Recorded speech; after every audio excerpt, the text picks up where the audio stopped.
Hello everybody, it's Matthew Street and welcome to my channel. As always, I truly appreciate you being here.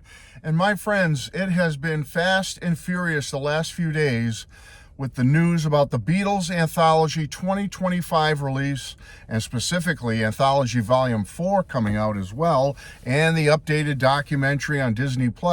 It's been wonderful. It's been Beatles heaven all over again for many of us fans.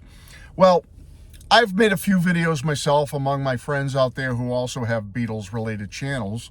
And, I had a couple of videos that were pretty positive, but I did make one yesterday where I kind of tempered my excitement a little bit, and I am still very excited, and there's a lot of positive, wonderful things to get worked up about.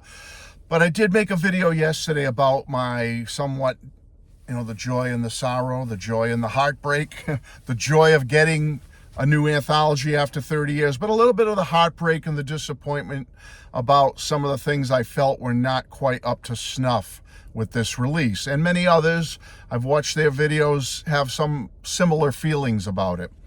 But I didn't want to leave on a sour note talking about the anthology. I know we'll be talking about the anthology in the weeks to come, for sure, up until its release and thereafter.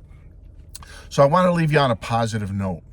One of the things I took note of yesterday was how many people in my comment section, my friends, subscribers, commenters, who said, "Matt, have you heard the brand new 2025 remix of Free as a Bird yet? It's up. You can get it on YouTube, Spotify, all the streaming services."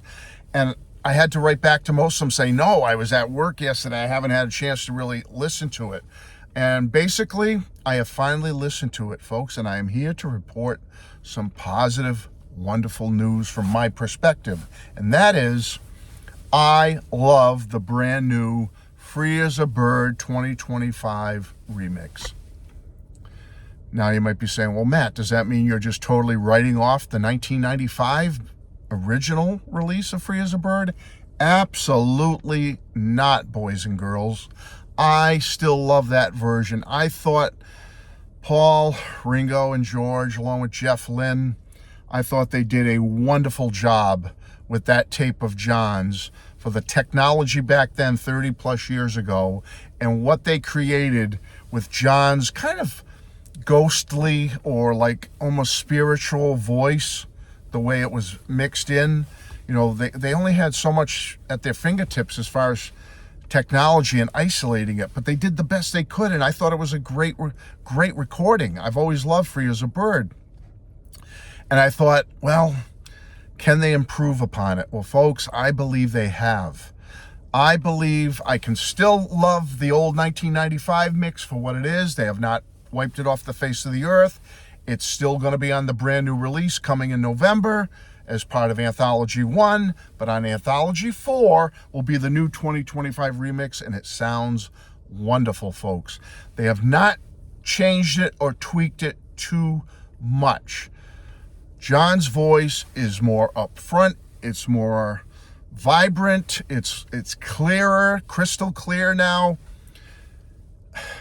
It fits in better with Now and Then, put it that way. Like before, when Now and Then first came out, that new technology had been used on Now and Then to isolate John's voice. So when you place the old Free as a Bird or Real Love against the new Now and Then a couple of years ago, they sounded off a little bit, like they didn't blend well together as songs. But now with this new Free as a Bird, they blend better. It's almost like it feels like they were all recorded at around the same time. You know what I mean?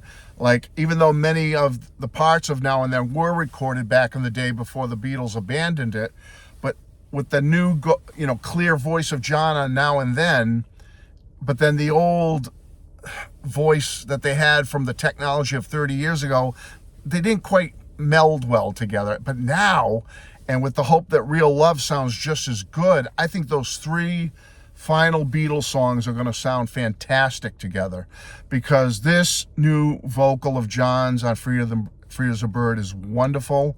It sounds beautiful. I love it. The song itself, whatever they've done in the remastering or the remixing of it, I just think the instruments sound better. For some reason, I feel like I'm hearing the guitars better on this new Free as a Bird. I love the little tweak they did at the end. I won't give away the surprise in case you haven't heard it yet. But remember the little piece of tape right at the end where it sounds like John is saying, made by John Lennon? Well, they've tweaked that a little bit. I'm not going to give it away. I'll let you enjoy it. But those of you that have heard it, in the comments, tell me what you think of that. But I think that little tweaking right at the end of the song of John's voice, I think it's beautiful the way they did that. It's almost like everything's come full circle now, and what they do with that is just a nice touch. So I love this new mix of Free as a Bird. I think they did a great job, and this new technology. This is when I think AI and new technology is being put to good use. I've done videos in the past about the negatives of AI. Just go back a few and you'll see one. But in this case, I think they did a bang up, great, fantastic job with John's voice and bringing it up to standards that I never thought were possible and could only imagine after I heard Now and Then. And now we have one of the songs and it sounds beautiful. And I'm really looking forward to Real Love. Thanks all for being here, folks. I still have my disappointments with this new anthology, but I'm trying to temper it and be positive and take the good and elevate the good and suppress the bad as much as I can. I love you all. Thanks. Bye-bye.